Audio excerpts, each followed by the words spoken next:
बॉलीवुड के भाईजान कहे जाने वाले सलमान खान लंबे समय से अपनी अपकमिंग फिल्म किसी का भाई किसी की जान को लेकर काफी सुर्खियां बटोर रहे हैं। उनके चाहने वालों को इस फिल्म का लंबे समय से इंतजार है। फिल्म का टीजर और गाना नैनो लगदा पहले ही सामने आ चुका है।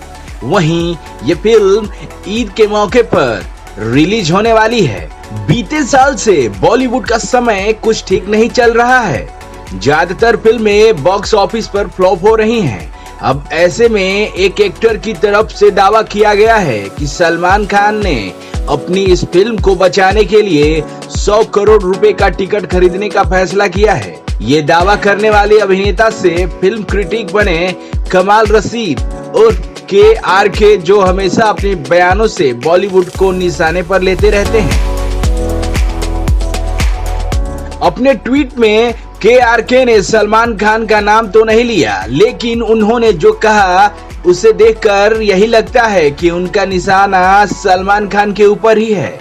उन्होंने लिखा, मेरे सूत्रों के मुताबिक बुढ़ऊ ने अपनी फिल्म किसी के हाथ किसी की टांग के लिए 100 करोड़ रुपए का टिकट खरीदने का फैसला किया है।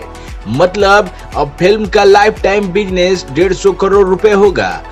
50 करोड़ रियल और 100 करोड़ थिएटर्स फीडिंग से। लेकिन अब बजट 200 प्लस 100 यानी 300 करोड़ रुपए होगा। हालांकि अभी ये डिजास्टर साबित होगी। बहरहाल ये पहली बार नहीं जब KRK ने इस तरह के ट्वीट किए हों। हालांकि वो हमेशा ही बॉलीवुड सितारों को लेकर इस तरह की बातें लिखते रहते हैं। इन चीजों को लेकर एक बार उन्हें जेल की हवा भी खानी पड़ी है। अगर बात किसी का भाई किसी की जान के रिलीज डेट की करे तो ये फिल्म 21 अप्रैल 2023 को रिलीज होगी। सलमान खान के साथ इस फिल्म की साउथ की पॉपुलर एक्ट्रेस पूजा हेगड़े और शहनाज गिल नजर आने वाली हैं। इस फिल्म के जरिए शहनाज अपना बॉलीवुड डेब्यू करने वाली हैं। खबरिया जंक्शन के लिए ब्यूरो रिपोर्ट।